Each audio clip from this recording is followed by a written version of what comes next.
ವಿದ್ಯಾರ್ಥಿಗಳೆಲ್ಲರಿಗೂ ನನ್ನ ನಮಸ್ಕಾರಗಳು ಹಾಗೂ ಈ ದಿನದ ಆನ್ಲೈನ್ ತರಗತಿಗೆ ತಮ್ಮೆಲ್ಲರನ್ನೂ ಸ್ವಾಗತಿಸುತ್ತಾ ಈ ದಿನದ ತರಗತಿಯನ್ನು ಪ್ರಾರಂಭ ಮಾಡ್ತಾ ಇದ್ದೇವೆ.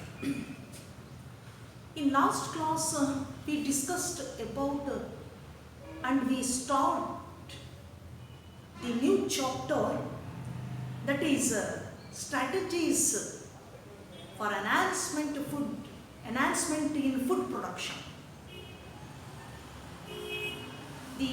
In last class we discussed about animal husbandry, how they maintain livestock. Then in that category we studied dairy management, dairying and poultry management, poultry farm management. So in today's class we will discuss about the next step, that is animal breeding. Animal breeding. What is meant by animal breeding? Animal breeding, that is the breeding of animals, is an important aspect in animal husbandry. ಈ ಏನು breeding ಇದೆ, animal breeding ಅಂತಕ್ಕಂಥದ್ದು, breeding of animals is one of the important aspect in animal husbandry. ಒಂದು ಮುಖ್ಯವಾಗಿರ್ತಕ್ಕಂತಹ ಒಂದು ಹಂತ ಅದು breeding ಅಂತಕ್ಕಂಥದ್ದು animal ಹಸ್ಬೆಂಡ್ರಿಯಲ್ಲಿ. ಹಾಗಾದರೆ ಏನು ಡೆಫಿನೇಷನ್ ಅನ್ನು ಕೊಡಬಹುದು ನಾವು ಅನಿಮಲ್ ಬ್ರೀಡಿಂಗ್ ಅಂದಾಗ? So that is a definition for animal breeding. Animal breeding, one of the important step. In this step, breeding of different animals in animal husband. ಬೇರೆ ಬೇರೆ ಅನಿಮಲ್ಸ್ಗಳನ್ನು, ಅವುಗಳ ಉತ್ತಮ ಸ್ಪೀಶೀಸ್ಗಳನ್ನು ಅಭಿವೃದ್ಧಿ ಪಡಿಸುವಂಥದ್ದನ್ನೇ ನಾವು ಅನಿಮಲ್ ಬ್ರೀಡಿಂಗ್ ಅಂತ ಕರಿತೇವೆ. Then what is the aim for animal breeding or breeding of animals? ಮುಖ್ಯ ಉದ್ದೇಶ ಏನು ಹಾಗಾದರೆ ಇದ್ರದ್ದು?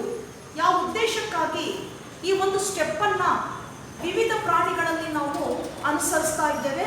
ಅವುಗಳ ಸಂತತಿಯಲ್ಲಿ ಹೊಸ ಹೊಸ ಸ್ಪೀಶೀಸ್ಗಳನ್ನು ಇಂಟ್ರೊಡ್ಯೂಸ್ ಮಾಡ್ತಾ ಇದ್ದೇವೆ. For what purpose we selected animal breeding? That is aim. So the main aim for animal breeding to improve desirable quality of breeds and yield of animals. ಹಾಗಾದ್ರೆ ಇದರ ಮುಖ್ಯ ಉದ್ದೇಶ ಏನು ಅಂದಾಗ, ಯಾವ ಉದ್ದೇಶಕ್ಕಾಗಿ ನಾವು ಅನಿಮಲ್ ಬ್ರೀಡಿಂಗ್ ಅನ್ನ ಆ ಸ್ಟೆಪ್ ಅನ್ನು ಅನುಸರಿಸ್ತಾ ಇದ್ದೇವೆ ಈಗ ಅಂತ ಹೇಳಿದ್ರೆ, to improve desirable quality. What is meant by desirable? ಗುಣಮಟ್ಟದ. ನಾವು ಆ ತಳಿಯಲ್ಲಿ ಆ ತಳಿಗಿಂತ ಏನು ಒರಿಜಿನಲ್ ಪೇರೆಂಟ್ಸ್ ಏನಿದ್ದಾರೆ ಅದಕ್ಕಿಂತ ಉತ್ತಮ ಗುಣವುಳ್ಳ ಅದರ ಪ್ರೋಜನಿಯನ್ನ ಇಂಟ್ರೊಡ್ಯೂಸ್ ಮಾಡುವಂಥದ್ದು. To improve desirable quality of breeds. ಬಂದಂತಹ ಬ್ರೀಡ್ಸ್ ಏನಿದೆ ಸಂತತಿ, ಅದರಲ್ಲಿ ಗುಣಮಟ್ಟ ಉತ್ತಮವಾಗಿರಬೇಕು. ಪ್ರತಿಯೊಂದು ಗುಣದಲ್ಲೂ ಕೂಡ ಉತ್ತಮವಾಗಿರ್ತಕ್ಕಂಥದ್ದು, ದಟ್ ಈಸ್ ಡಿಸೈರಬಲ್. ಅದನ್ನು ಇಂಪ್ರೂವ್ ಮಾಡಬೇಕಾಗಿದೆ. Desirable quality of breeds and yield of animals. ಅದರ ಸಂತತಿಯನ್ನ ಏನ್ ಮಾಡಬೇಕಾಗಿದೆ? ಹೆಚ್ಚಿಸಬೇಕಾಗಿದೆ. ಆ ಡಿಸೈರಬಲ್ ಕ್ಯಾರೆಕ್ಟರ್ಸ್ ಇರ್ತಕ್ಕಂಥ ಬ್ರೀಡ್ಸ್ ಏನಿದೆ ಅದರ ಪ್ರೋಜನಿಯನ್ನ ನಾವು ಅಭಿವೃದ್ಧಿ ಪಡಿಸಬೇಕಾಗಿದೆ. ಇದು ಈ ಅನಿಮಲ್ ಬ್ರೀಡಿಂಗ್ ನ ಮುಖ್ಯ ಉದ್ದೇಶ. That is the main aim for animal breeding. Now what is meant by breed? The term breed or definition for breed term. ಹಾಗಾದರೆ ಬ್ರೀಡ್ ಅಂದ್ರೆ ನಾವು ಏನಂತ ಸಮರ್ಥಿಸಬಹುದು? ಬ್ರೀಡಿಂಗ್ ಅಂತ ಹೇಳ್ತಾ ಇದ್ದೇವೆ ಈಗ ನಾವು. ಹಾಗಾದ್ರೆ ಬ್ರೀಡ್ ಅನ್ನುವ ಪದಕ್ಕೆ ನಾವು ಏನಂತ ಡೆಫಿನೇಷನ್ ಅನ್ನು ಕೊಡಬಹುದು ಅಥವಾ ಸಮರ್ಥಿಸಬಹುದು ಅಂದಾಗ, so breed nothing but or defined as breed defined as it is a specific species ಏನಂತ ಕರಿತೇವೆ ನಾವು ಇದನ್ನ ಸ್ಪೆಸಿಫಿಕ್ ಸ್ಪೀಶೀಸ್ ಅಂತ ಕರಿತೇವೆ ಡೊಮೆಸ್ಟಿಕೇಟೆಡ್ ಸ್ಪೀಶೀಸ್ ಸಾಕಾಣಿಕೆ ಮಾಡುವಂತಹ ವಿಶೇಷವಾದ ಒಂದು ಸ್ಪೀಶೀಸ್ ಇದು ತಳಿ ಇದು ಇದನ್ನ ನಾವು ಬ್ರೀಡ್ ಅಂತ ಹೇಳ್ಬಿಟ್ಟು ಕನ್ಸಿಡರ್ ಮಾಡ್ತೇವೆ ಬ್ರೀಡ್ ಅಂತ ನಾವು ಅದನ್ನ ಏನ್ ಮಾಡ್ತೇವೆ ಐಡೆಂಟಿಫೈ ಮಾಡ್ತೇವೆ ಆ ಹೆಸರಿನಿಂದ ಕರಿತೇವೆ ಹಾಗಾದ್ರೆ ಬ್ರೀಡ್ ಅಂತಂದ್ರೆ that nothing but it is a specific species which type of species domestic ಸಾಕಾಣಿಕೆ ಮಾಡುವಂಥದ್ದು so it is a specific type of domestic species ಅಂತ ಕರಿತೇವೆ ದೆನ್ ಇನ್ ಅದರ್ ವರ್ಡ್ಸ್ ಅಥವಾ ನಾವೇನ್ ಹೇಳ್ಬೋದು ಇದಕ್ಕೆ ಅಂದಾಗ so group of animals A group of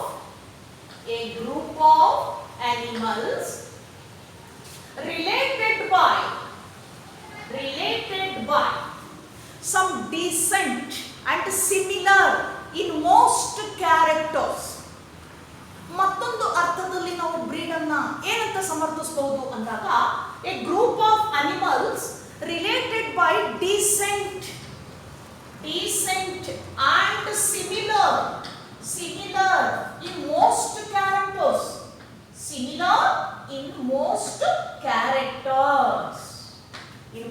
characters like appearance, size and configuration.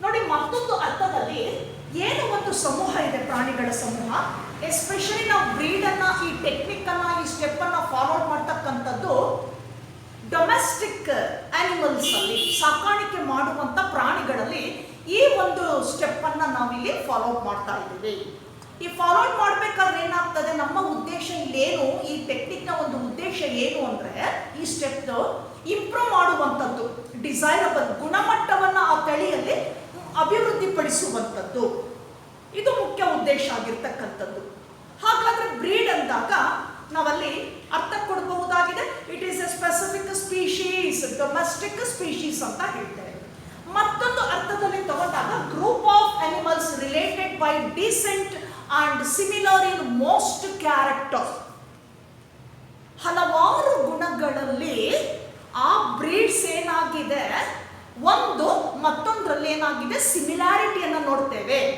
ಆ ಗುಣಗಳು ಏನಾಗಿದೆ desirable characters those are desirable descent characters ಗುಣಮಟ್ಟದಲ್ಲಿ ಉತ್ತಮವಾಗಿರ್ತಕ್ಕಂತಹ ಗುಣಗಳದು ಈ ಸಿಮಿಲಾರಿಟೀಸ್ ಇರುವಂತ ಗ್ರೂಪ್ ಏನಿದೆ ಅವುಗಳನ್ನ ಬ್ರೀಡ್ಸ್ ಅಂತ ಕರೀತೇವೆ ನೌ ಕಮಿಂಗ್ ಟು ದಿ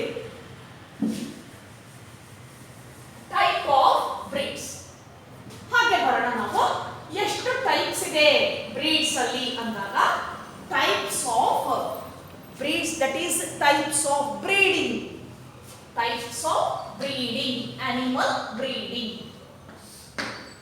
ಈಗ ಆ ಒಂದು ಅನಿಮಲ್ ಬ್ರೀಡಿಂಗ್ ಅಲ್ಲಿ ಎಷ್ಟು ಸ್ಟೆಪ್ಸ್ ಇದೆ ಎಷ್ಟು ವಿಧಗಳನ್ನು ಅನುಸರಿಸಿ ಇಂಪ್ರೂವ್ ಮಾಡ್ತಾ ಇದ್ದಾರೆ ನ್ಯೂ ಬ್ರೀಡ್ಸ್ ಅನ್ನ ಹಾಗೆ ತಗೊಂಡಾಗ ನಾವು there are two main types of breeding ಎರಡು ವಿಧದ ಬ್ರೀಡಿಂಗ್ಸ್ ಅನ್ನ ನಾವು ಇಲ್ಲಿ ನೋಡ್ತಾ ಇದ್ದೀವಿ ಬ್ರೀಡಿಂಗ್ ಸ್ಟೆಪ್ಸ್ ಅನ್ನ ನೋಡ್ತಾ ಇದ್ದೇವೆ what are those two types of breeding steps namely first one inbreeding step and second one is outbreeding step ಹೀಗೆ ನಾವು ಬ್ರೀಡಿಂಗ್ ಅಲ್ಲಿ ಎರಡು ಸ್ಟೆಪ್ಸ್ ಅನ್ನ ನೋಡ್ತೀವಿ first one is called inbreeding step and second one is called outbreeding step inbreeding ಮತ್ತೆ outbreeding ಅಂತ ಎರಡು steps ಅನ್ನ ನಾವಿಲ್ಲಿ ನೋಡ್ತಾ ಹೋಗ್ತೇವೆ coming to the first one that is inbreeding step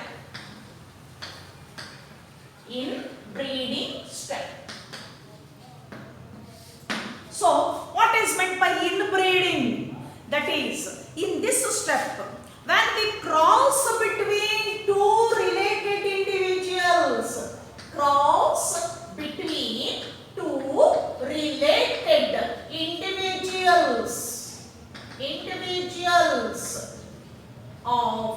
the same breed or same group or same population. ಏನ್ ಹೇಳುತ್ತೆ ಇದು ಇನ್ಬ್ರೀಡ್ ಅಂತಂದ್ರೆ cross between two related individuals. ಇಲ್ಲಿ ಏನು ಎರಡು ಒಂದು ಸ್ಪೀಶೀಸ್ ಅನ್ನ ಇಂಡಿವಿಜುವಲ್ಸ್ ಅನ್ನ ಕ್ರಾಸ್ ಮಾಡ್ತೀವಿ, one is male and another one is female.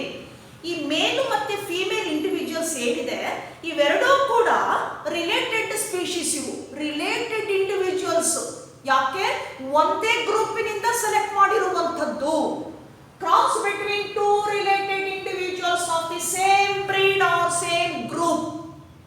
ಒಂದೇ ಗ್ರೂಪ್ ಅಲ್ಲಿ ಆಯ್ಕೆ ಮಾಡ್ಕೊಂಡಿರ್ತಕ್ಕಂತಹ ರಿಲೇಟೆಡ್ ಒಂದು ಮೇಲು ಮತ್ತೆ ಫೀಮೇಲ್ ಇದನ್ನ ಕ್ರಾಸ್ ಮಾಡಿ ಪ್ರೋಜನಿಯನ್ನ ಪಡೆಯುವಂತದ್ದು ಏನಿದೆ ಇನ್ಬ್ರೀಡ್ ಅಂತ ಕರಿತೇವೆ. That step is called as inbreeding ಅಂತ ಹೇಳ್ತೀವಿ ನಾವು. Then coming to the second one, that is outbreeding. Outbreeding. Outbreeding means when we cross between two different individuals. Cross between two different individuals. Individuals from two different population. From two different population. That is called outbreeding. ನೋಡಿ ಹೆಸರೇ ಹೇಳ್ತದೆ out ಬೇರೆ, ಇನ್ ಅದರಲ್ಲೇ. ಹೀಗೆ ನಾವು ಎರಡು breeding techniques ಅನ್ನು ನೋಡ್ತಾ ಹೋಗ್ತೇವೆ.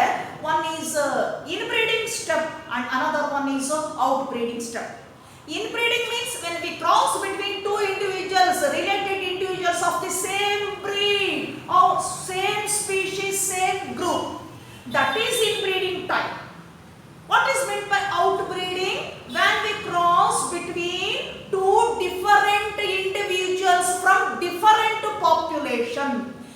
ಎರಡು ಬೇರೆ ಬೇರೆ ಪಾಪ್ಯುಲೇಷನ್ ಇಂದ, ಒಂದು ಪಾಪ್ಯುಲೇಷನ್ ಇಂದ ಮೇಲ್ ಅನ್ನ ಇನ್ನೊಂದು ಪಾಪ್ಯುಲೇಷನ್ ಇಂದ ಫೀಮೇಲ್ ಇಂಡಿವಿಜುವಲ್ ಅನ್ನ ಸೆಲೆಕ್ಟ್ ಮಾಡಿ ಕ್ರಾಸ್ ಮಾಡುವಂತ ವಿಧಾನವನ್ನ ನಾವು ಔಟ್ ಬ್ರೀಡಿಂಗ್ ಅಂತ ಕರಿತೇವೆ. So this is definition for inbreeding and out breeding. Now, when we study the details in inbreeding step, ಹಾಗಾದ್ರೆ inbreeding steps ಅಲ್ಲಿ ಏನ್ ನೋಡ್ತೀವಿ? What all the conditions are there in inbreeding step? ಯಾವ್ಯಾವ conditions ಅನ್ನ ನಾವು ನೋಡಬಹುದು inbreeding steps ಅಲ್ಲಿ? Let me study. So in inbreeding steps, that is when cross between two related individuals from the same group. ಒಂದೇ group ಅಲ್ಲಿ ಇರ್ತಕ್ಕಂತಹ ಹಲವಾರು individuals ಅಲ್ಲಿ ನಾವೇನ್ ಮಾಡ್ತಾ ಇದ್ದೇವೆ, ಈಗ ಒಂದು ಮೇಲ್ ಅನ್ನ ಮತ್ತೆ ಒಂದು ಫೀಮೇಲ್ ಅನ್ನ ಸೆಲೆಕ್ಟ್ ಮಾಡ್ಕೊಂಡಿದ್ದೀವಿ. ಒಂದೇ ಪಾಪ್ಯುಲೇಷನ್ಗೆ ಸೇರಿದೆ, ಒಂದೇ ಗ್ರೂಪ್ಗೆ ಸೇರಿರುವಂತದ್ದು. ಇವನ್ನ ಸೆಲೆಕ್ಟ್ ಮಾಡ್ಕೊಂಡು ನಾವೇನ್ ಮಾಡ್ತೇವೆ, ಫೀಮೇಲ್ ಪ್ಲಸ್ ಮೇಲ್ ಇವನ್ನ ಕ್ರಾಸ್ ಮಾಡ್ತೀವಿ ನಾವೀಗ. ಇದನ್ನ ನಾವು ಕ್ರಾಸ್ ಮಾಡ್ತೇವೆ. What next? ಏನ್ ಬರ್ತದೆ? So they produce new progeny. ಅದರ ಸಂತತಿಯನ್ನ ಕೊಡುತ್ತೆ. Then we maintained progeny up to 5 to 6 generations. ಹೀಗೆ ಕ್ರಾಸ್ ಮಾಡ್ತಾ ಮಾಡ್ತಾ ಒಂದು 5ರಿಂದ 6 ಸಂತತಿಯವರೆಗೆ ಈ ಪ್ರೋಜನಿಯನ್ನ, ಅರ್ಥ ಆಗ್ತಿದೆಯಲ್ಲ, ಈ ಒಂದು ಜನರೇಷನ್ ಅನ್ನ, ಸಂತತಿಯನ್ನ ನಾವು ಮುಂದುವರಿಸ್ಕೊಂಡು ಹೋಗ್ಬೇಕಾಗ್ತದೆ. 5ರಿಂದ 6 ಸಂತತಿಯವರೆಗೆ ಈ ತರ ಸೆಲೆಕ್ಟ್ ಮಾಡ್ಕೊಂಡು ಏನ್ ಮಾಡ್ಬೇಕಾಗಿದೆ, ನಾವಲ್ಲಿ ಅಲ್ಲಲ್ಲೇ ಅದೇ ಗ್ರೂಪ್ ಅಲ್ಲಿ ಇರ್ತಕ್ಕಂತಹ selected male and selected female cross ಮಾಡುವಂಥದ್ದು, ಮತ್ತೆ ಅದರ ಪ್ರೋಜನಿ, ಅದರಲ್ಲಿ ಮತ್ತೆ ಕ್ರಾಸ್ ಮಾಡೋದು, ಮತ್ತೆ ಅದರ ಹೀಗೆ ಒಂದು 5ರಿಂದ 6 ಸಂತತಿಯವರೆಗೆ ಸೆಲೆಕ್ಟೆಡ್ ಮಾಡ್ಕೊಂಡು ನಾವೇನ್ ಮಾಡ್ತೇವೆ, ಅಲ್ಲಿ ಕ್ರಾಸ್ ಮಾಡಿ ಮೇಂಟೈನ್ ಮಾಡುವಂಥದ್ದು ಪ್ರೋಜನಿಯನ್ನ. ಎಲ್ಲಿ? ಇನ್ ಬ್ರೀಡಿಂಗ್ ಅಲ್ಲಿ. Then what next? ಹಾಗಾದ್ರೆ ಇಲ್ಲಿ ಏನ್ ಸಿಗುತ್ತೆ ನಮ್ಗೆ ಅಂದಾಗ, then in those progeny we examined and evaluate both male and female from each progeny, then crossed between them. ಈಗ 4 ರಿಂದ 5 ರಿಂದ 6 ಸಂತತಿಯವರೆಗೆ ಪ್ರೋಜನಿಯನ್ನ ನಾವು ಮೇಂಟೈನ್ ಮಾಡ್ಕೊಂಡು ಹೋದಾಗ ಇನ್ಬ್ರೀಡಿಂಗ್ ಅಲ್ಲಿ ಪ್ರತಿ ಪ್ರೋಜನಿಯಲ್ಲೂ ಕೂಡ ಒಂದು ಸೂಪರ್ ಮೇಲ್ ಸೂಪರ್ ಫೀಮೇಲ್ ಅನ್ನ ಸೆಲೆಕ್ಟ್ ಮಾಡಿಕೊಂಡು ಅವುಗಳನ್ನ ಎಕ್ಸಾಮಿನ್ ಮಾಡಿ ಮತ್ತೆ ಅವುಗಳನ್ನ ಕ್ರಾಸ್ ಮಾಡಿ ಅವುಗಳಿಂದ ಬರುವಂತ ಪ್ರೋಜನಿಯಲ್ಲಿ ಪುನಃ ನಾವೇನ್ ಮಾಡಬೇಕು, ಸೆಲೆಕ್ಟೆಡ್ ಸ್ಪೀಶೀಸ್ ಅಂದ್ರೆ selected one male and selected one female in that progeny, like that. ಅರ್ಥ ಇಲ್ಲಿ ಇನ್ಬ್ರೀಡಿಂಗ್ ಅಲ್ಲಿ ಸುಮಾರು ನಾವು 5 ರಿಂದ 6 ಜನರೇಷನ್ ವರೆಗೆ ಕ್ರಾಸ್ ಮಾಡ್ತಾ ಹೋಗ್ತೀವಿ, ತಳಿಗಳನ್ನ ಪಡಿತಾ ಹೋಗ್ತೇವೆ. ಪ್ರೋಜನಿ ಅಂದ್ರೆ ಸಂತತಿ. ಹೀಗೆ ಪ್ರತಿ ಸ್ಟೆಪ್ ಅಲ್ಲೂ ಪ್ರತಿ ಜನರೇಷನ್ ಅಲ್ಲೂ ಪ್ರೋಜನಿಯಲ್ಲೂ ಏನ್ ಮಾಡ್ತೇವೆ ನಾವು, ಆ ಪ್ರೋಜನಿಯಲ್ಲಿ ಬಂದಿರತಕ್ಕಂಥ ಇಂಡಿವಿಜುವಲ್ಸ್, ಫಾರ್ ಎಕ್ಸಾಂಪಲ್ 1ನೇ ಪ್ರೋಜನಿಯಲ್ಲಿ ಒಂದು 10 ಇಂಡಿವಿಜುವಲ್ಸ್ ಬಂದಿದೆ ಅಂತ ಇಟ್ಕೊಳ್ಳೋಣ. ಇವೆಲ್ಲವೂ ಕೂಡ ನ್ಯೂ ಬ್ರೀಡ್ಸ್, ಹೌದಾ? ಇಲ್ಲಿ ಇವುಗಳಲ್ಲಿ ಮತ್ತೆ ನಾವು we selected superior or super male and female. ಇಲ್ಲಿ ನಾವು ಮತ್ತೆ ಏನ್ ಮಾಡಬೇಕು, ಸ್ವಲ್ಪ ಗುಣಮಟ್ಟದಲ್ಲಿ ಇರ್ತಕ್ಕಂತಹ ಉತ್ತಮ ಗುಣಮಟ್ಟದಲ್ಲಿ ಇರ್ತಕ್ಕಂಥ ಒಂದು ಮೇಲ್ ಅನ್ನ ಮತ್ತೆ ಗುಣಮಟ್ಟದಲ್ಲಿ ಇರ್ತಕ್ಕಂಥ ಫೀಮೇಲ್. ನೋಡಿ ನಾವೇನ್ ಸೆಲೆಕ್ಟ್ ಮಾಡ್ತೀವಿ, ಆ ಮೇಲು ಮತ್ತೆ ಫೀಮೇಲ್ ರಿಲೇಟೆಡ್ ಸ್ಪೀಶೀಸ್. ಯಾಕೆ ಹೇಳಿ, ಅದೇ ಗ್ರೂಪ್ ಅಲ್ಲೇ ಇದೆ ಅದು. ಹೀಗೆ ಸೆಲೆಕ್ಟ್ ಮಾಡ್ಕೊಂಡು ಏನ್ ಮಾಡ್ತೀವಿ, ಮತ್ತೆ ಮೇಲು ಮತ್ತೆ ಫೀಮೇಲ್ ಇದನ್ನ ಮತ್ತೆ ಕ್ರಾಸ್ ಮಾಡ್ತೀವಿ. ಕ್ರಾಸ್ ಮಾಡಿದಾಗ ಇಲ್ಲಿ ಬರ್ತಕ್ಕಂಥದ್ದು ಸೆಕೆಂಡ್ ಜನರೇಷನ್. ಆ ಸೆಕೆಂಡ್ ಸಂತತಿಯಲ್ಲಿ again we select super male super female or superior male superior female.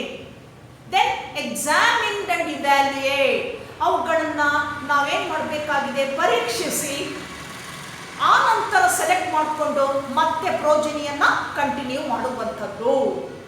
So in this step finally we get the improved and superior breeds. ಕೊನೆಗೆ ನಮಗೆ ಸಿಗ್ತಕ್ಕಂತಹ ಏನು ಬ್ರೀಡ್ಸ್ ಇದೆ, ಇನ್ ಬ್ರೀಡಿಂಗ್ ಅಲ್ಲಿ ಒಂದು 5 ರಿಂದ 6 ಸಂತತಿಯವರೆಗೆ ಈ ರೀತಿ ಮಾಡಿಕೊಂಡು ಸೆಲೆಕ್ಟ್ ಮಾಡಿ ಎಕ್ಸಾಮಿನ್ ಮಾಡಿ ಮತ್ತೆ ಕ್ರಾಸ್ ಮಾಡ್ತಾ ಹೋದಾಗ ಡಿಸೈರಬಲ್ ಕ್ಯಾರೆಕ್ಟರ್ಸ್ ಇರ್ತಕ್ಕಂಥ ಬ್ರೀಡ್ಸ್ ನಮಗೆ ಕೊನೆಗೆ ಸಿಗ್ತದೆ. ಯಾವುದರಲ್ಲಿ, ನಮಗೆ ಇನ್ ಬ್ರೀಡಿಂಗ್ ಸ್ಟೆಪ್ ಅಲ್ಲಿ. ಸೊ ಇನ್ ಬ್ರೀಡಿಂಗ್ ಅಲ್ಲಿ ನಾವು ನೋಡ್ತಾ ಹೋದಾಗ ನಾವು ಹೆಚ್ಚು ಕಡಿಮೆ ಇನ್ ಬ್ರೀಡಿಂಗ್ ಅಲ್ಲಿ ಸೆಲೆಕ್ಟ್ ಮಾಡ್ಕೊಳ್ತಕ್ಕಂತಹ ಒಂದು ಅನಿಮಲ್ ಯಾವುದು ಅಂದಾಗ that is cow or cattle.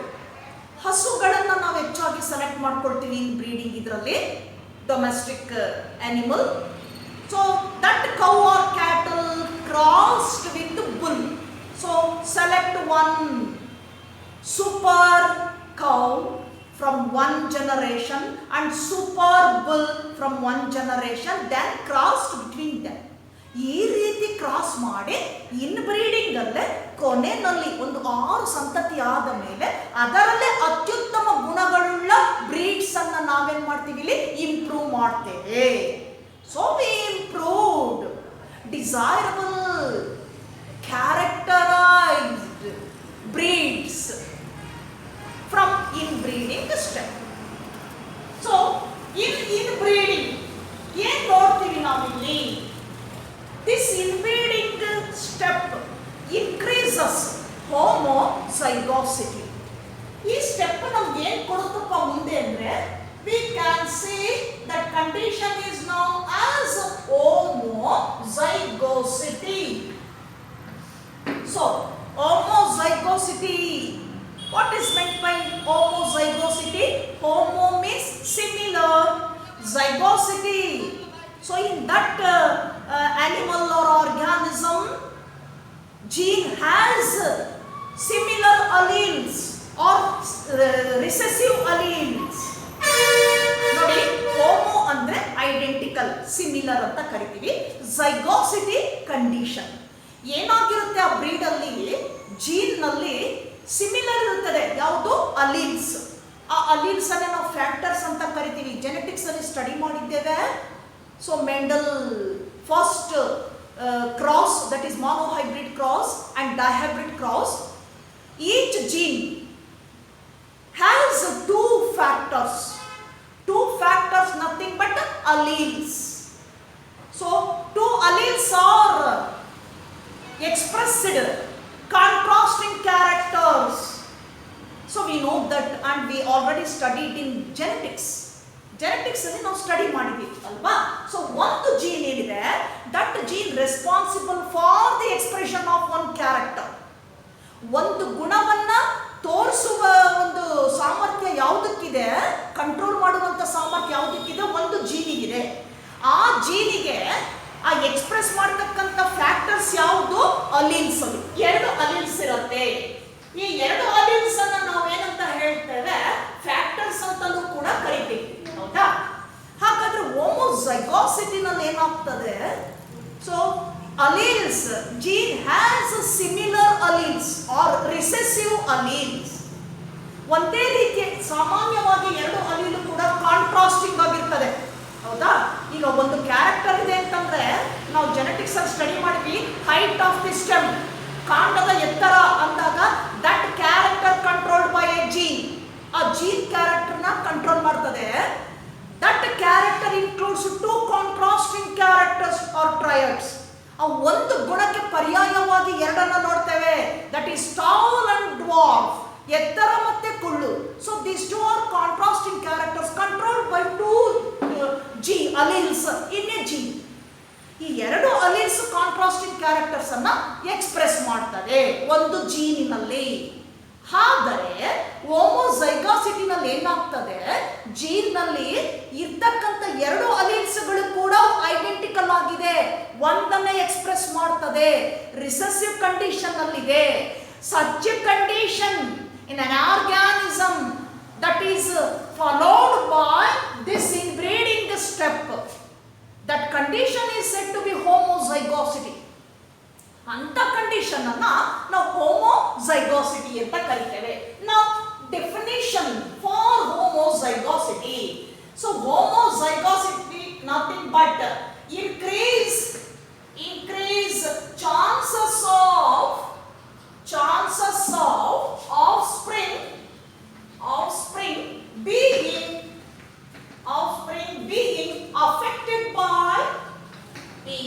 affected by recessive alleles. So this is the definition for homozygosity condition.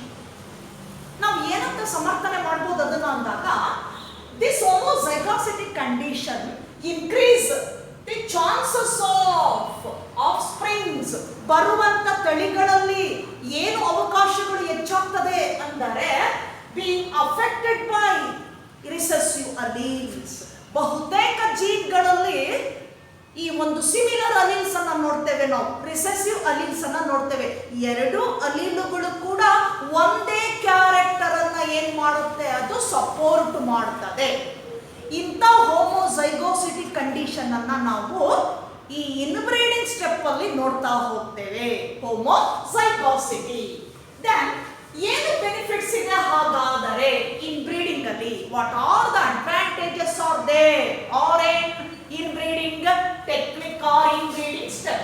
So that is advantages in inbreeding step. ಏನು ಇದರಿಂದ ನಮಗೆ ಒಂದು ಪ್ರಯೋಜನಗಳು ಇದೆ.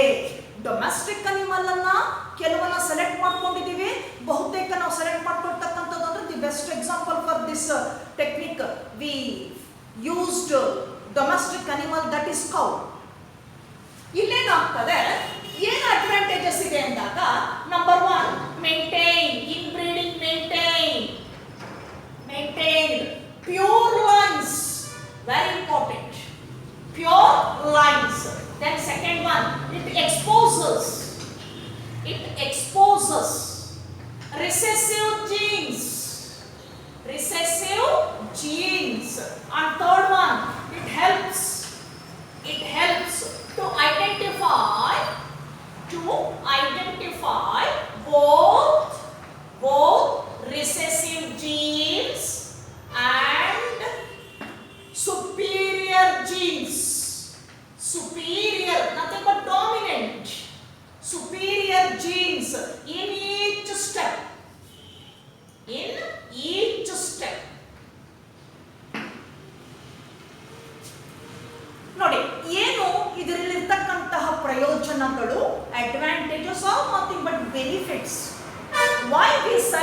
this type of technique, or we followed this type of technique in some domestic animals.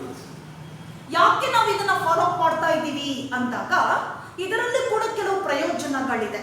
ಏನೇನು benefits ಇದೆ, advantages ಇದೆ ಅಂದಾಗ, ಮೇಂಟೈನ್ಡ್ ಪ್ಯೂರ್ ಲೈನ್ಸ್, ಇನ್ ಬ್ರೀಡಿಂಗ್ ಮೇಂಟೈನ್ಡ್ ಪ್ಯೂರ್ ಲೈನ್ಸ್, ಒಂದೇ ರೀತಿಯ ತಳಿಗಳನ್ನ ಏನ್ ಮಾಡುತ್ತೆ, ಅಭಿವೃದ್ಧಿ ಪಡಿಸುವಂತದ್ದನ್ನ ಮೇಂಟೈನ್ ಮಾಡುತ್ತದೆ. ಪ್ಯೂರ್ ಲೈನ್ಸ್ ಅಂತಂದ್ರೆ ಒಂದೇ ಪಾಪ್ಯುಲೇಷನ್ ಅಲ್ಲಿ ಒಂದೇ ರೀತಿಯಾಗಿರ್ತಕ್ಕಂತಹ ಗುಣಗಳ ಸಿಮಿಲಾರಿಟೀಸ್ ಇರ್ತಕ್ಕಂತಹ ಆಫ್ ಸ್ಪ್ರಿಂಗ್ಸ್ ಅನ್ನ ನಾವು ನೋಡ್ತೇವೆ, ಬ್ರೀಡ್ಸ್ ಅನ್ನ ನೋಡ್ತೇವೆ, ಪ್ಯೂರ್ ಲೈನ್ ಅಂತ ಹೇಳ್ತೀವಿ. So inbreeding maintained pure lines. Then second one, it exposes recessive genes. ಹಾಗೆ ನಾವು ಜನರೇಷನ್ ಟು ಜನರೇಷನ್ ಕ್ರಾಸ್ ಮಾಡ್ತಾ ಹೋದಾಗ ಪ್ರತಿ ಬ್ರೀಡ್ ಅಲ್ಲೂ ಕೂಡ, ಆಫ್ ಸ್ಪ್ರಿಂಗ್ ಅಲ್ಲೂ ಕೂಡ ಏನು ಆ ಎಕ್ಸ್ಪ್ರೆಸ್ಡ್ ಕ್ಯಾರೆಕ್ಟರ್ಸ್ ಇದೆ ಅದರಲ್ಲಿ ರಿಸೆಸಿವ್ ಜೀನ್ ಅನ್ನು ಐಡೆಂಟಿಫೈ ಮಾಡ್ತದೆ, ಅದು ಎಕ್ಸ್ಪೋಸ್ ಮಾಡ್ತದೆ. ಯಾವುದು ರಿಸೆಸಿವ್ ಜೀನ್, ಅದೇ ಕ್ಯಾರೆಕ್ಟರ್ ಎಷ್ಟು ಪ್ರೋಜನಿಯಲ್ಲಿ ಕಂಟಿನ್ಯೂ ಆಗಿದೆ ಅನ್ನೋದನ್ನ ನಾವಿಲ್ಲಿ ಐಡೆಂಟಿಫೈ ಮಾಡ್ಬೋದು, ಕ್ಲಿಯರ್ ಆಗಿ ಐಡೆಂಟಿಫೈ ಮಾಡ್ಬೋದು. So it exposes recessive jeans. Then third one, it helps to identify both recessive genes and superior genes in every progeny. ಪ್ರತಿ ಸಂತತಿಯಲ್ಲೂ ಕೂಡ we can easily identify recessive genes and superior, nothing but dominant genes.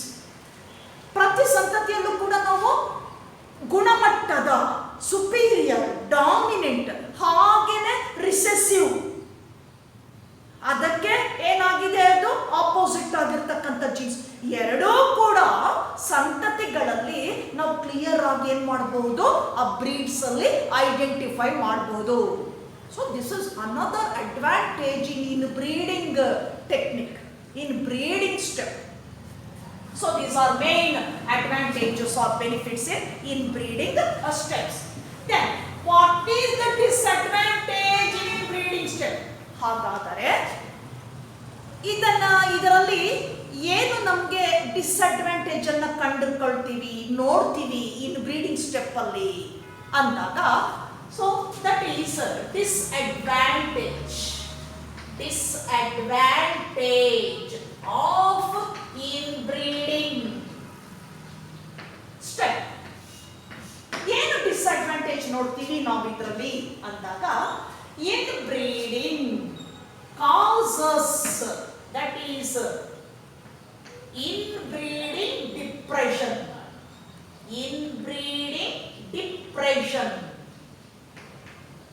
So what is inbreeding depression? ಇಲ್ಲಿ ಒಂದು demerit ಅಂತ ಹೇಳ್ಬೋದು, disadvantage ಅಂತ ಹೇಳ್ಬೋದು. Inbreeding step ಅಲ್ಲಿ ಏನಾಗ್ತದೆ, ಒಂದೇ ಒಂದು ನಾವು ಡಿಸ್ಅಡ್ವಾಂಟೇಜ್ ಅನ್ನ ಗಮನಿಸಬಹುದು ಇಲ್ಲಿ, ಆ ಕಂಡೀಷನ್ ಅನ್ನ. Inbreeding step causes or result inbreeding depression. ಏನದು inbreeding depression? What is meant by inbreeding depression? That inbreeding depression that leads reduce the reproductive capacity or fertility, that is depression. ಈ inbreeding step ಅಲ್ಲಿ ಏನಾಗ್ತದೆ, ಬರುವಂತಹ ಸಂತತಿಗಳಲ್ಲಿ pure lines ಆಗಿರೋದ್ರಿಂದ ಅದೇನಾಗುತ್ತೆ, continuous ಆಗಿ ನಾವು ಸಂತತಿಯನ್ನು ತಗೊಂಡು ಕ್ರಾಸ್ ಮಾಡ್ತಾ ಮಾಡ್ತಾ ಅಭಿವೃದ್ಧಿ ಪಡಿಸ್ತಾ ಹೋದಾಗ ಏನಾಗ್ತದೆ, ಆ ಪ್ಯೂರ್ ಲೈನ್ಸ್ ಅಲ್ಲಿ ಈ ಒಂದು ಫರ್ಟಿಲಿಟಿಯನ್ನು ಕಳ್ಕೊಳ್ತದೆ. ರಿಪ್ರೊಡಕ್ಟಿವ್ ಫರ್ಟಿಲಿಟಿ ಏನಿದೆ, ಆ ಒಂದು ಫರ್ಟಿಲಿಟಿಯನ್ನ ಏನ್ ಮಾಡುತ್ತೆ, ಅದು ಬರ್ತಾ ಬರ್ತಾ ಬರ್ತಾ ಏನಾಗ್ತದೆ, ಡೇ ಬೈ ಡೇ ಏನಾಗ್ತದೆ, ಅಥವಾ ಜನರೇಷನ್ ಟು ಜನರೇಷನ್ ಏನಾಗ್ತದೆ, ರೆಡ್ಯೂಸ್ ಆಗ್ತದೆ.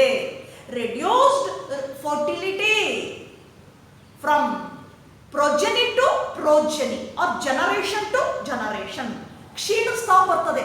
ಆ ಒಂದು ಸಾಮರ್ಥ್ಯ ಏನು, ಸಂತಾನಾಭಿವೃದ್ಧಿಯ ಸಾಮರ್ಥ್ಯ ಏನಿದೆ, ಆ ಸಾಮರ್ಥ್ಯ ಏನಾಗ್ತದೆ, ಕ್ಷೀಣಿಸ್ತಾ ಬರ್ತದೆ. ಇದನ್ನೇ ರೆಡ್ಯೂಸ್ ದಿ ರಿಪ್ರೊಡಕ್ಟಿವ್ ಫರ್ಟಿಲಿಟಿ ಅಥವಾ ಫರ್ಟಿಲಿಟಿ ಅಂತ ಕರಿತೇವೆ, ಅಥವಾ ರಿಪ್ರೊಡಕ್ಟಿವ್ ಆಕ್ಟಿವಿಟಿ, ಸಂತತಿಯಿಂದ ಸಂತತಿಗೆ. That is called inbreeding depression ಅಂತ ಹೇಳ್ತೇವೆ. ಅದನ್ನೇ ನಾವು ಇನ್ಬ್ರೀಡಿಂಗ್ ಡಿಪ್ರೆಷನ್ ಅಂತ ಹೇಳ್ತೀವಿ. ಹಾಗಾದ್ರೆ ಇದನ್ನ to overcome this problem what we can do for the next step. ಹಾಗಾದ್ರೆ ಈ ಸಮಸ್ಯೆಯಿಂದ ಹೊರ ಬರಬೇಕು ಅಂದ್ರೆ ಇನ್ಬ್ರೀಡಿಂಗ್ ಅಲ್ಲಿ ಏನ್ ಮಾಡ್ಬೇಕಾಗ್ತದೆ ನಾವು? Again we selected superior male and superior female from the 6th or 7th progeny breeds. ಮೊದಲನೇ ಸಂತತಿಯಲ್ಲೇ ತಗೊಳ್ಬಾರ್ದು ನಾವು. ಒಂದು 5ರಿಂದ 6 ಸಂತತಿಯಲ್ಲಿ ಸೆಲೆಕ್ಟೆಡ್ ಸ್ಪೀಶೀಸ್ ಏನಿದೆ ಆ ಸೆಲೆಕ್ಟೆಡ್ ಸ್ಪೀಶೀಸ್ ಅಲ್ಲಿ selected superior male and superior female ಏನಿದೆ ಒಂದು 6 ಪ್ರೋಜನಿ ನಂತರ ಎಗೇನ್ ಸೆಲೆಕ್ಟ್ ಮಾಡಿದಾಗ ಏನಾಗ್ತದೆ, ಅವುಗಳಿಂದ ನಾವು ಉತ್ತಮವಾಗಿರ್ತಕ್ಕಂತಹ ಅಥವಾ ಉತ್ತಮ ಗುಣಮಟ್ಟ ಇರ್ತಕ್ಕಂತಹ ಡಿಸೈರಬಲ್ ಕ್ಯಾರೆಕ್ಟರ್ ಇರ್ತಕ್ಕಂಥ ಬ್ರೀಡ್ಸ್ ಅನ್ನ ನಾವು ಪಡ್ಕೊಳ್ಬಹುದು. ಇದರಿಂದ ನಾವು ಹೊರಗೆ ಬರ್ಬೋದು, ಈ ಸಮಸ್ಯೆಯಿಂದ ಹೊರಗೆ ಬರ್ಬೋದು. ಯಾವುದು? ಇನ್ಬ್ರೀಡಿಂಗ್ ಡಿಪ್ರೆಷನ್ ಇಂದ.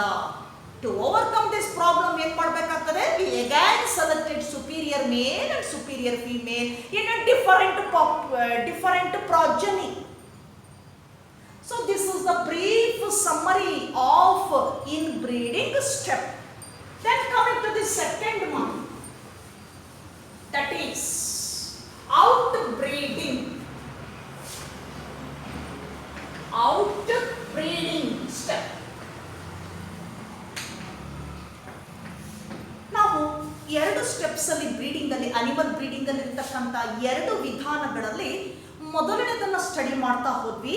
ಏನದು ಇನ್ಬ್ರೀಡಿಂಗು, ಹಾಗೆ ಇನ್ಬ್ರೀಡಿಂಗ್ ಅಲ್ಲಿ ಏನೇನು ಅಡ್ವಾಂಟೇಜಸ್ ಇದೆ, ಯಾವ ರೀತಿ ಕ್ರಾಸ್ ಮಾಡ್ತೀವಿ, ಪ್ರೊಜನಿಯನ್ನ ಹೇಗೆ ನಾವು ಇಂಪ್ರೂವ್ ಮಾಡ್ತೇವೆ, then what is inbreeding depression, then what is homozygosity condition, ಎಲ್ಲವನ್ನು ಕೂಡ ನಾವು ನೋಡ್ಕೊಂಡ್ವಿ.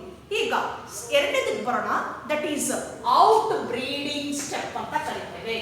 What is meant by or definition for outbreeding? That is when we cross between unrelated or different unrelated species or individuals from 2 different population. That phenomenon, that step, that crossing is called as outbreeding step. ಆ ವಿಧಾನವನ್ನ ನಾವೇನಂತ ಕರಿತೇವೆ? ಔಟ್ಬ್ರೀಡಿಂಗ್ ಅಂತ ಕರಿತೇವೆ. ಹೆಸರೇ ಹೇಳುತ್ತೆ, out that is different. We selected 2 individuals from 2 different population. ಬೇರೆ ಬೇರೆ ಪಾಪ್ಯುಲೇಷನ್ ಇಂದ, ಒಂದು ಪಾಪ್ಯುಲೇಷನ್ ಇಂದ ಸೂಪರ್ ಮೇಲ್ ಅಂಡ್ ಇನ್ನೊಂದು ಪಾಪ್ಯುಲೇಷನ್ ಇಂದ ಸೂಪರ್ ಫೀಮೇಲ್ ಸೆಲೆಕ್ಟ್ ಮಾಡಿ ಕ್ರಾಸ್ ಮಾಡಿದಾಗ ಏನಾಗ್ತದೆ? So they bring new progeny, new breeds, ಹೊಸ ಸಂಕರಣ ತಳಿಗಳನ್ನು ಕೊಡ್ತದೆ. ಈ ಸಂಕರಣ ತಳಿಗಳಿಗೆ ನಾವು ಇಂಗ್ಲಿಷಲ್ಲಿ ಹೈಬ್ರಿಡ್ಸ್ ಅಂತ ಕರೀತೇವೆ. So result the production of new breeds, nothing but hybrids. ಇಲ್ಲಿ ನಾವು ಹೈಬ್ರಿಡ್ಸ್ ಅನ್ನ ಇಂಪ್ರೂವ್ ಮಾಡಬಹುದು. ಕನ್ನಡದಲ್ಲಿ ಸಂಕರಣ ತಳಿಗಳು ಅಂತ ಕರೀತೇವೆ. ಯಾಕೆ? ಈ 2 ಬೇರೆ ಬೇರೆ ಪಾಪ್ಯುಲೇಷನ್ ಇಂದ ನಾವು ಮೇಲ್ ಮತ್ತೆ ಫಿಮೇಲ್ ಆನಿಮಲ್ ಅನ್ನ ಸೆಲೆಕ್ಟ್ ಮಾಡಿಕೊಂಡು ಕ್ರಾಸ್ ಮಾಡಿ ನಾವು 2ರಿಂದ ಏನ್ ಮಾಡ್ತೀವಿ? ಹೊಸ ಪ್ರೋಜನಿಯನ್ನ, ಹೊಸ ಸಂತತಿಯನ್ನ ನಾವಲ್ಲೇನ್ ಮಾಡ್ತಾ ಇದ್ದೀವಿ? ಇಂಪ್ರೂವ್ ಮಾಡ್ತಾ ಇದ್ದೇವೆ. ಆ ಬರುವಂತಹ ಹೊಸ ಸಂತತಿಯಲ್ಲಿ ಬ್ರೀಡ್ಸ್ ಏನಾಗಿರ್ತದೆ? So they have characters of both different parent. ನೋಡಿ, 2 ಪಾಪ್ಯುಲೇಷನ್ ಸೆಲೆಕ್ಟ್ ಮಾಡಿರೋದ್ರಿಂದ 2ರ ಕ್ಯಾರೆಕ್ಟರ್ಸ್ ಅನ್ನ ಹೊಂದಿರ್ತದೆ 50-50%. ಹಾಗಾಗಿ ಅದು ಸಂಪೂರ್ಣ ಹೈಬ್ರಿಡ್ ಅಂತ ಕರಿತೀವಿ. New breed, new variety from this outbreeding step. So when they cross between unrelated individuals from 2 different population, that step is called as outbreeding step. Then in outbreeding ಏನು procedure ಇದೆ? ಯಾವ ತರ ನಾವಿಲ್ಲಿ ಫಾಲೋ ಮಾಡ್ತೇವೆ procedure ಅನ್ನ, steps ಅನ್ನ? So outbreeding step includes further 3 steps. ಮತ್ತೆ 3 ಹಂತಗಳನ್ನು ಹೊಂದಿದೆ. What are those sub-steps of outbreeding? Namely, 1. Outcrossing. Then, second one, cross breeding. And the third one is interspecific hybridization.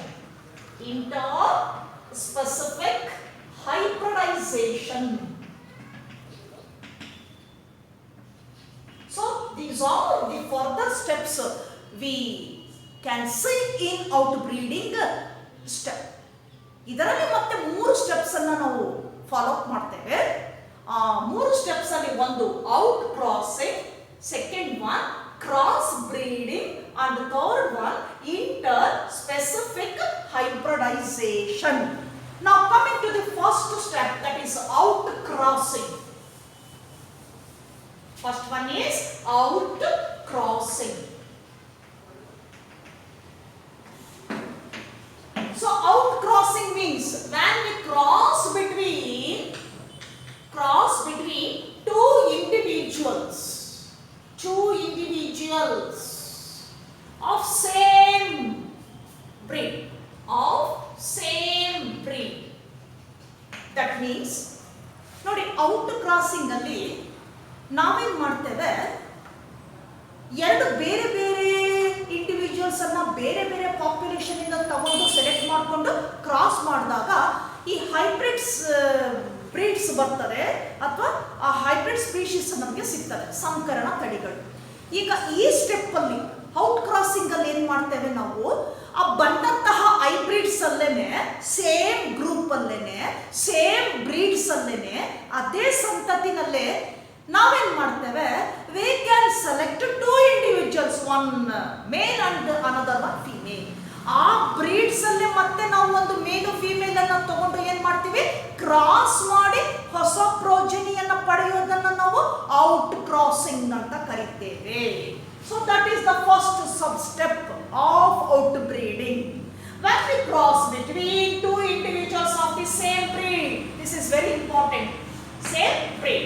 Now the second one, cross breeding.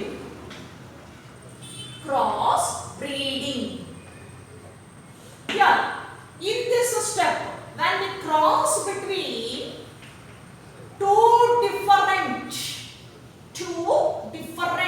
species,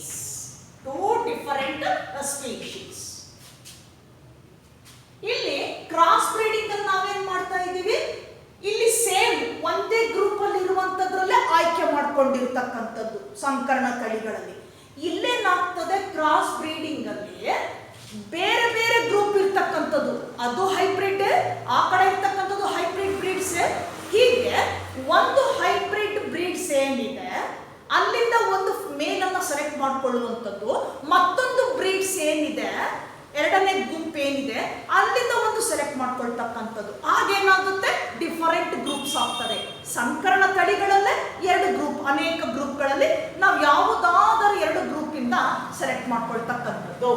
cross between 2 different species. ಇವೇನಾಗಿರ್ತದೆ ನಮ್ಗೆ ಇಲ್ಲಿ ಈ ಒಂದು cross breeding ಅಲ್ಲಿ, here this type of cross breeding allowed the combining of 2 characters. ಈ ಒಂದು step ಅಲ್ಲಿ ನಾವು 2 ಸಂಕರಣ ತಳಿಗಳ ಗುಂಪಿದೆ, ಫಾರ್ ಎಕ್ಸಾಂಪಲ್ ಎ ಗುಂಪಿದೆ ಅಂತ ಇಟ್ಕೊಳ್ಳೋಣ. ಈ ಔಟ್ ಬ್ರೀಡಿಂಗ್ ಇಂದ ಬಂದಿರತಕ್ಕಂಥ ಹೈಬ್ರಿಡ್ಸ್ಗಳು, ಅವನ್ನೆಲ್ಲ ಒಂದೊಂದು ಪ್ರೋಜನಿಯನ್ನ ನಾವು ಎ ಬಿ ಸಿ ಡಿ ಈ ರೀತಿ ಕೊಟ್ಕೊಳ್ತಾ ಹೋಗೋಣ ಗ್ರೂಪ್ ಅನ್ನ. ಈಗ ಇಲ್ಲಿ ಈ ಬ್ರೀಡಿಂಗ್ ಅಲ್ಲಿ ನಾವು ಎ ಗ್ರೂಪ್ ಇಂದ ಮೇಲ್ ಅನ್ನ ತಗೊಂಡ್ರೆ, ಹಾಗೆ ಬಿ ಗ್ರೂಪ್ ಇಂದ ನಾವು ಫಿಮೇಲ್ ಅನ್ನ ಸೆಲೆಕ್ಟ್ ಮಾಡಿಕೊಳ್ಳುವಂಥದ್ದು.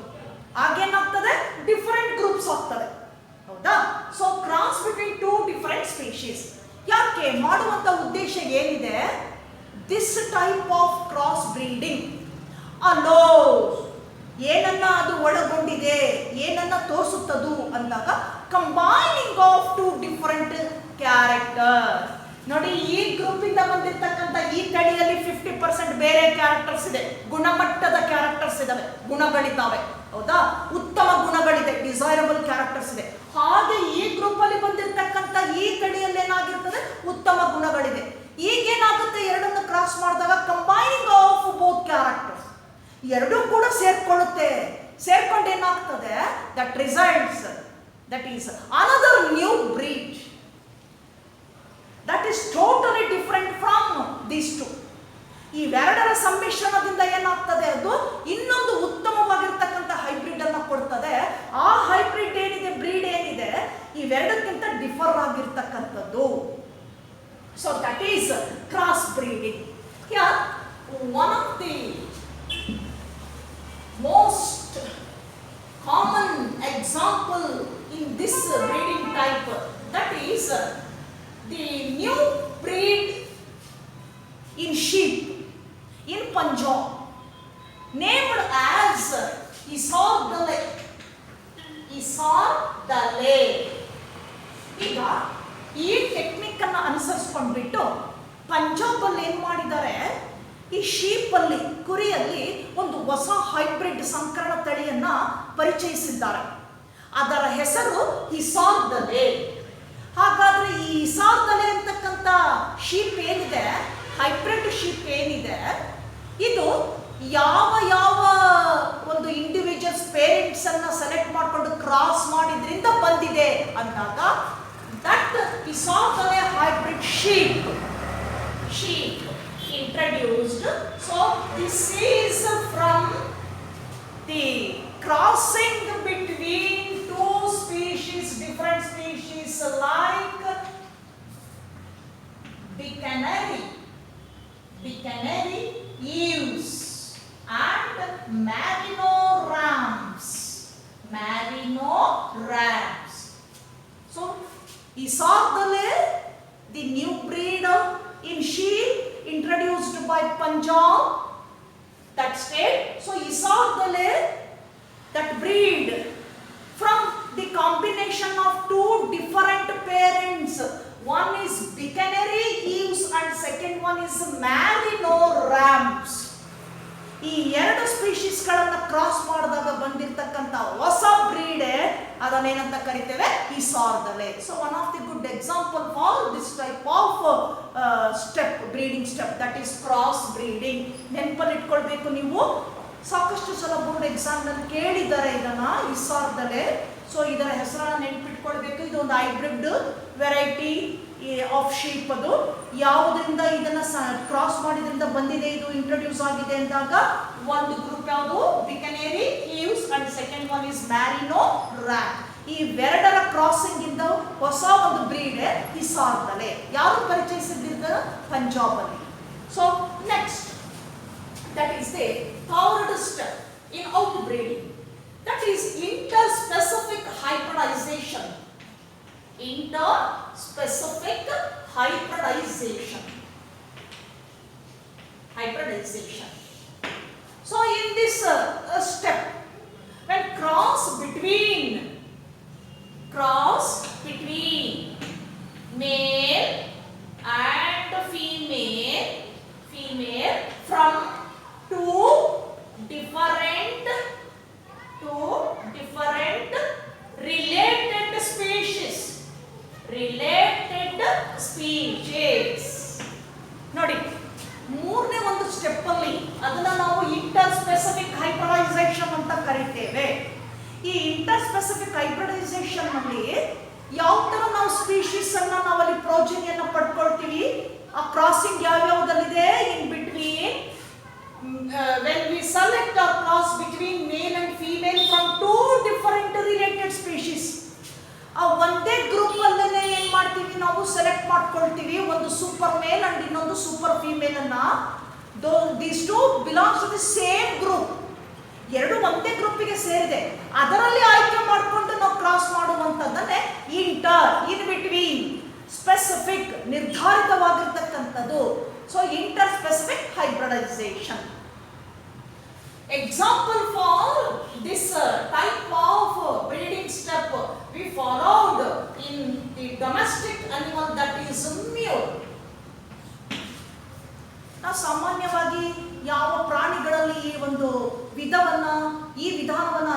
ನಾವು ಹೈಬ್ರಿಡ್ಸ್ ಅನ್ನ ಇಂಟ್ರೊಡ್ಯೂಸ್ ಮಾಡ್ತಾ ಇದ್ದೇವೆ ಅಂದಾಗ ಮ್ಯೂಲ್ ಅಂತ ಹೇಳ್ತೇವೆ, ಕತ್ತೆ ಅಂತ ಹೇಳ್ತೇವೆ ಅಲ್ವಾ, ಮ್ಯೂಲ್. ಸೊ ಇಲ್ಲಿ ಈ ಒಂದು ಟೆಕ್ನಿಕ್ ಅನ್ನ ಇಂಟ್ರೊಡ್ಯೂಸ್ ಮಾಡಿಬಿಟ್ಟು ಅದರಲ್ಲೇ ಹೊಸ ನ್ಯೂ ಹೈಬ್ರಿಡ್ಸ್ ಅನ್ನ ಏನ್ ಮಾಡ್ತಾ ಇದ್ದಾರೆ ಇವತ್ತು, ಪ್ರೊಜನಿಯನ್ನ ಇಂಪ್ರೂವ್ ಮಾಡ್ತಾ ಇದ್ದಾರೆ. ಯಾವುದರಿಂದ? ಇಂಟರ್ ಸ್ಪೆಸಿಫಿಕ್ ಹೈಬ್ರಿಡೈಸೇಷನ್ ಇಂದ. ಸೊ ಇದಿಷ್ಟು ನಾವು ನೋಡುವಂಥದ್ದು ಈ sub steps of inter outbreeding. One is outcrossing, second one is cross breeding and third one is interspecific hybridisation.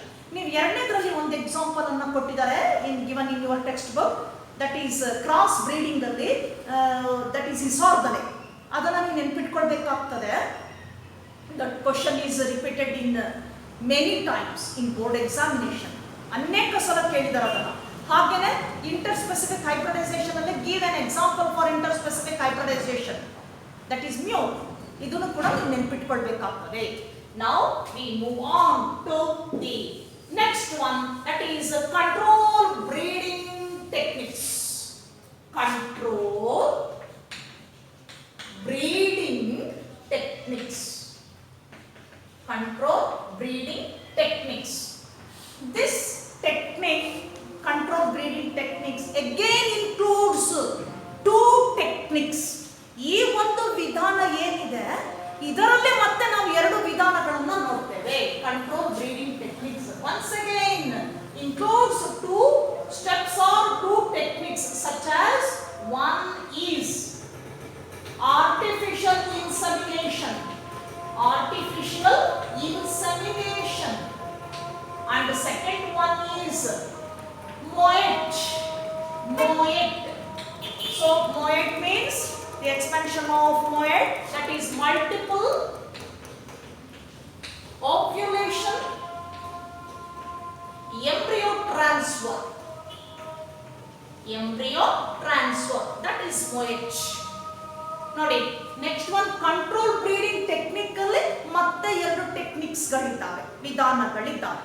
ಒಂದು ಆರ್ಟಿಫಿಷಿಯಲ್ ಇನ್ಸೆಮಿನೇಷನ್, ಹಾಗೆ ಎರಡನೇದು ಮೊಯೆಟ್, MOET, that is multiple ovulation embryo transfer. So let we discuss these two, that is control breeding techniques, in next class. So this is enough for today's class. I will take up this control breeding technique in